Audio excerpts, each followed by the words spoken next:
Hi, guys, good evening, and welcome back once again to the EdWord. I'm your host, Eddie, and in tonight's video, I'll be discussing what I thought of the latest and final Star Wars film. Well, a final film, at least in terms of the Skywalker saga. The final Star Wars film, Star Wars Episode 9, The Rise of Skywalker. Now, before I begin, of course, please be full warned that this is a spoiler-filled film review. Again, with most of my film reviews, they're usually full of giant spoilers. This one in particular, I'll be discussing and bringing up a lot of key scenes, plot points, and shocking moments riddled throughout the film. So if you have not seen this movie yet and you would like to, please, for your sake, do not keep watching or listening, as I will be discussing giant spoilers. So you have been warned. That being said, let's jump right into it. In short, it was all right. Not my favorite. Definitely a big improvement over Last Jedi, which is saying a lot, I think. But overall, it just didn't quite feel and look like Star Wars to me. Rogue One and Solo, that felt and looked like Star Wars to me. The Mandalorian looks and feels like Star Wars to me. Rise of Skywalker and its two predecessors just do not feel or look like Star Wars to me. And if I'm one of the few people who think that, then I'm sorry. And if you thoroughly enjoyed and loved the film, then hey, good for you. God bless. That's great. You know, I'm not going to try to diminish or down anybody's enjoyment of the film. I just personally wasn't like blown away. Like this was supposed to be the big grand finale of the Skywalker saga or of the franchise, and it just didn't feel like a proper conclusion story. That being said, though, there were several highlights of the film that I enjoyed.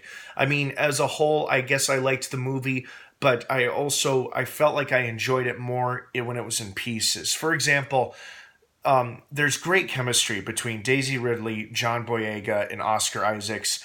And because these characters have had scattered screen time in the first two films with or without each other, and in this film, the three of them are all finally on screen together for a good chunk of the film, that really helped carry this movie along, because it's like we had this awesome little gang or of ensemble of cool characters leading our story. When, of course, with awesome supporting characters like Chewie, C-3PO, BB-8, and Lando and Leia. By the way, I liked the way they handled Leia's story. I understand why they did it the way they did it. Not quite sure how it helped Kylo Ren come back from the dark side and become Ben Solo again, but I do like that that's what helped him, turn to the light side of the Force again. And I understand why they did what they did to Leia, because sadly, as we all know, Carrie Fisher did pass away in real life about 3 years ago around this time. Oof. Wow, feels like it was only yesterday. But so I'm happy with the way they handled that. And then there was a very exciting movie. There's some great action sequences, visually very pleasing. Lots of cool looking aliens and creatures, and like I love the horses with like the big tusks, that they were riding on the top of the starship. That was pretty cool. The part that I also liked a lot was when, Poe Dameron is telling his whole fleet that he's sorry and he's basically about to give up. But then all of a sudden, Lando and Chewie show up in the Falcon with an enormous fleet of allied ships. That was awesome. However, I would have preferred more quick close-ups showing us who or what was flying all of those ships, and then maybe having some of those ships land on some of the Star Destroyers and disperse ground support troops onto the ship to support like Rose and Finn and Jana as they were crippling the cannons on the Star Destroyers. Again, and then the thing that I did notice about this movie is, as I suspected, it felt like a bit of a soft remake of Return of the Jedi. Not fully, because Force Awakens from beginning to end felt like New Hope, where Rise of Skywalker felt like Return of the Jedi in only certain parts. Like when the Emperor is trying to provoke Rey and he wants her to cut him down and he shows her the space battle happening above. Very reminiscent to when he was trying to provoke Luke in Return of the Jedi. But besides that didn't really bother me that much. But to be honest with you guys, the only moment of the film that gave me pure happiness that made me audibly gasp out loud in the theater, where I went, and I did this. The part that made me do that was when we briefly and too shortly saw Endor and the Ewoks again. It was only two of them, but, you know, they were clearly very happy with the results of the end of the war between the First Order and the Resistance.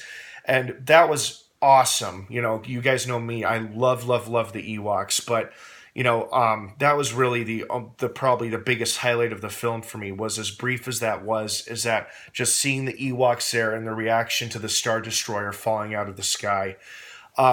That was probably the biggest that was the biggest highlight of this film for me. However, I will say that I was very pleased and satisfied with the performance of the awesome Ian McDiarmid, who played Palpatine in the most evil, ruthless, and diabolical way that nobody else really can. He did an excellent job, and he was just as creepy, scary, and evil as I was hoping he was going to be, and this was the most powerful we had seen him at, using that scary-ass Sith lightning. Also, I did unfortunately have it spoiled for me by an online troll when somebody revealed that Rey was indeed Palpatine's granddaughter, and I dismissed it at first thinking it was just some troll chatter online, but apparently that's what ended up happening in the film. But that's okay, because it was still interesting to see that storyline unfold in the movie, even though it had been spoiled for me. But yeah, so I guess I liked it a lot more than I thought I would, and I'm grateful for that.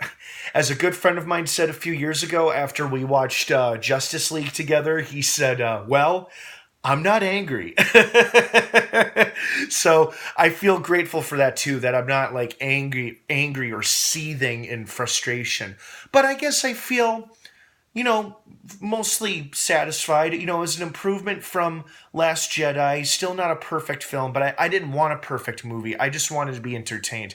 And I felt like for the most part, I was. In terms of a conclusion story, though, not very strong, it felt like. You know, it was nice that everybody reunited in the end, and that Rey finally adopted the name of Skywalker, which explained the title of the film. Also, I did like the fact that this movie did address some questions we had since The Force Awakens, which was, what was the deal with her parents? Why is she Force sensitive? And we finally got answers to those questions in this film. So for that, I am grateful. But overall, as a whole, not my favorite Star Wars movie. I'll definitely rewatch Solo and Rogue One many, many more times before I ever watch this one again.